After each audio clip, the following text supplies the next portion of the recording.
За энэ ямар учиртай заалт вэ гэхлээр засгийн газраас хүсэлт гаргаад аливаа хуулийн төслийг яаралтай хилцүүлэх нөхцөлд хууль тогтоомжийн тухай хууль заасан төслийн үр нөлөөний үнэлгээ, хууль тогтоомжийн хэрэгжилтийн үр дагаврын үнэлгээ шаардлагагүй гэсэн ийм заалт ороод ирсэн байгаа даа. Тэгэхээр миний санал юу вэ гэхлээр хэдий аливаа хуулийн төслийг яаралтайгаар оруулж ирэх боловч хууль тогтоомжийн хууль заасан энэ төслийн үр нөлөөний үнэлгээ бусад холбогдох бүрдүүлбэрүүд бол бас зайлшгүй хангах ёстой гэсэн агуулгаар энэ заалтыг хасъя гэсэн санал оруулсан байгаа. Тэгэхээр та бүхэн маань хасах агуулгаар нь дэмжиж өгөхийг хүсье.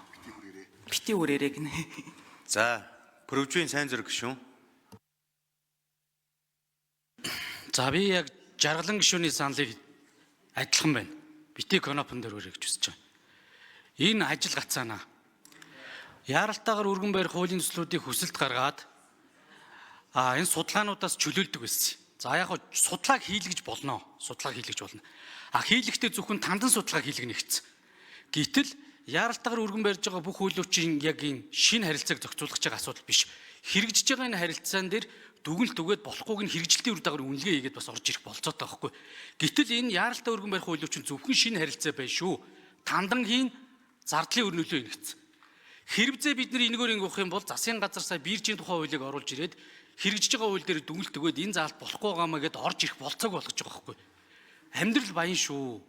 Өнөөдөр улс орны эдийн засгийн нөхцөл байдал янз янзын асуудлууд гарлаа гэхэд хэрэгжиж байгаа хуулийнхаа асуудлыг дүгнээд энэ заалтыг ингэж сайжруулмаар яаралтай хэлцээд өгөөч гэхээр бид нар боломжгүй болгоод хураах гэж байна одоо. За. Ажлын хэсгийн ахлагч Номын Жимэг гишүүн.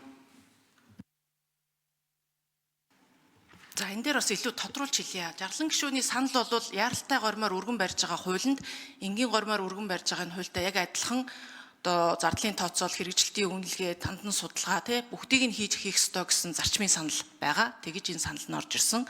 Сайн зураг гишүүн бол одоо өмнөх одоо журмаараа буюу энэ их олон юмыг хийх юм бол гацаанаа. Тийм учраас энийг нь хасъя гэсэн. За та бас төрийн нарийн бичгийн дарга байхдаа энэ асуудлыг ингэж оруулж ирж байсан учраас хэлж байна.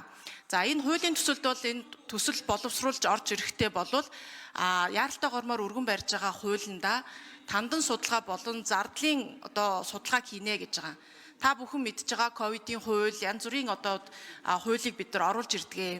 Анхны одоо энэ чинь харилцаа байдгаа. Энэ дээр үнэхээр судалгаа тандан судалгаа гэдэг хэрэгцээ шаардлага нь юун дээр байна гэдэг чиглүүлэхэд энэ чухал. Дээр нь ямар зардал гарах юм бэ гэдэг бол түргэн хугацаанд хийх боломжтой гэж үзээд за хууль санаачлагчдын зүгээс энэ дөрвөн шаардлагын хоёрыг нь яаралтай гормоор өргөн барих энэ хуулийн дээр хийя гэдэг энэ шаардлагыг тавьж орж ирсэн байгаамаа.